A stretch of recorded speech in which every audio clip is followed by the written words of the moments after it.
Εσένα σε έχασα, ένα χειμωνιάτικο βράδυ. Είχε κρύο και δεν μπορούσα να πω.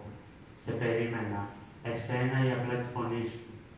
Περίμενα, αλλά τίποτε. Σκέφτηκα να πάρω εγώ τηλέφωνο και να λύσω τη σιωπή. Να έρθω εγώ κοντά σου, αφού δεν ερχόσουν εσύ. Έτσι απλά και χωρίς εξηγήσεις έχασα τις μέρες εκείνες που δεν μπορούσα να αντιδράσω, που δεν μπορούσα να σε διεκδικήσω.